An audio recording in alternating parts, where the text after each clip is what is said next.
Hello friends, कैसे हैं आप सब। आई होप कि आप सब अच्छे होंगे। चलिए शुरू करते हैं आज की स्टोरी। समीर अपनी पत्नी पूजा को आवाज़ लगाते हुए बोला, माँ को थोड़ा क्रीम पाउडर लगा देना। आज शाम मेरी कंपनी के बॉस अभिनव सर चाय पर आ रहे हैं। माँ बिल्कुल स्मार्ट लगनी चाहिए। जी कहकर पूजा ने अपनी सासू माँ के कमरे की ओर कदम बढ़ाए। वो सासू माँ को साड़ी चेंज करने और चेहरे पर क्रीम पाउडर लगाने के लिए समझाने लगी, पर सासू माँ अपनी ज़िद पर अड़ी रही। मुझे ये सब नहीं करना। जब श्रृंगार करने की उम्र थी तब तो क्रीम पाउडर नहीं लगाया, अब क्यों।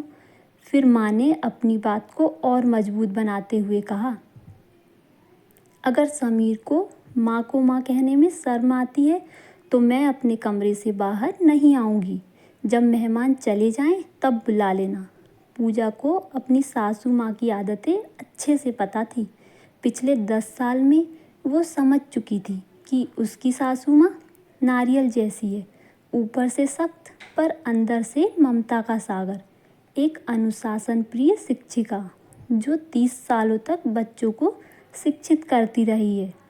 उनके स्वभाव में कठोरता तो स्वाभाविक है। पूजा ने माँ की बात मानकर चुपचाप रसोई में जाकर नाश्ते की तैयारी करनी शुरू कर दी। शाम को समीर अपने बॉस अभिनव के साथ घर में दाखिल हुआ। अभिनव लगभग समीर के ही उम्र का था, लेकिन उसकी कड़ी मेहनत और गहरी सोच ज्ञान के कारण सभी लोग उसे सम्मान की नज़र से देखते थे और इसीलिए वो इतने ऊंचे पद पर था।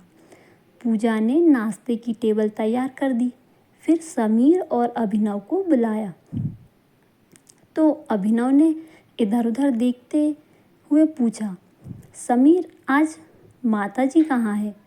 उनसे मिलकर सौभाग्य मिलेगा या नहीं? समीर थोड़ी हिचकिचाहट के साथ खड़ा हुआ। माँ अपने कमरे में है, मैं बुलाता हूँ। लेकिन अभिनव ने उसे रोकते हुए कहा, अरे मैं ही माताजी से मिलने उनके कमरे में चलूँगा, उन्हें असुविधा नहीं होनी चाहिए। समीर और अनुभव माँ के कमरे की ओर बढ़े। समीर ने धीरे से आवाज़ दी, माँ आपसे अभिनव सर मिलने आए हैं। माँ ने किताब बंद की और शांत भाव से कहा, आओ बेटा, मुझे लगा कि बच्चों के बीच मैं क्या करूँगी, इसीलिए मैं बाहर नहीं आई। अभिनव ने माँ को सादर प्रणाम किया और उनके चरण स्पर्श किए। माँ ने उसे कुर्सी पर बैठने का इशारा किया और दोनों के बीच बातचीत का सिलसिला शुरू हुआ। माँ ने कबीर की सखियाँ, गीता के श्लोक और कई प्रेरक प्रसंग साझा किए, जिससे अभिनव मंत्रमुग्ध हो गया। माँ की बातें ज्ञान और अनुभव से भरी थी, जिन्हें सुनकर अभिनव की आंखों में अलग ही चमक आ गई। अभिनव अचानक थोड़ी दुविधा में पड़ते हुए पूछ बैठा, आप लोग यहाँ कब से रह रहे हैं? माँ ने मुस्कुराते हुए जवाब दिया, यहाँ आए तो हमें 4-5 साल ही हुए हैं। इससे पहले हम आगरा में रहते थे।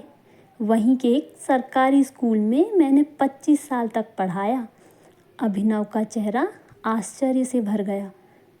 वो भावुक होते हुए बोला, क्या आप वही दिव्या मैम हैं?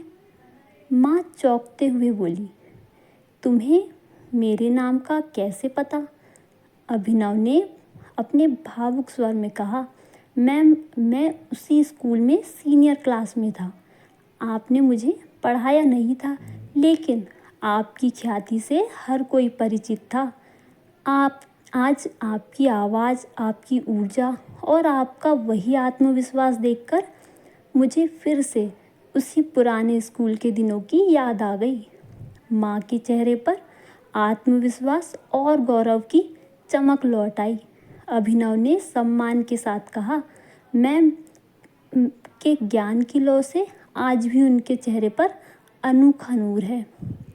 अभिनव की बात सुनकर समीर को अपनी गलती का एहसास हुआ। कुछ देर पहले ही उसने माँ के चेहरे को क्रीम पाउडर से सजाने के बारे में सोचा था, जबकि माँ की असली खूबसूरती उनके ज्ञान और आत्मसम्मान में है। माँ की प्रशंसा सुनकर समीर का सर शर्म से झुक गया। उसने महसूस किया कि माँ के लिए सच्चा आदर उनके व्यक्तित्व को समझने और उनकी गरिमा को पहचानने में है, ना कि दिखावे के लिए माँ के आत्मसम्मान को ठेस पहुँचाने में। तो फ्रेंड्स, अगर आपको स्टोरी पसंद आई हो तो प्लीज़ मेरे चैनल को लाइक, सब्सक्राइब और शेयर ज़रूर कीजिए। Thank you.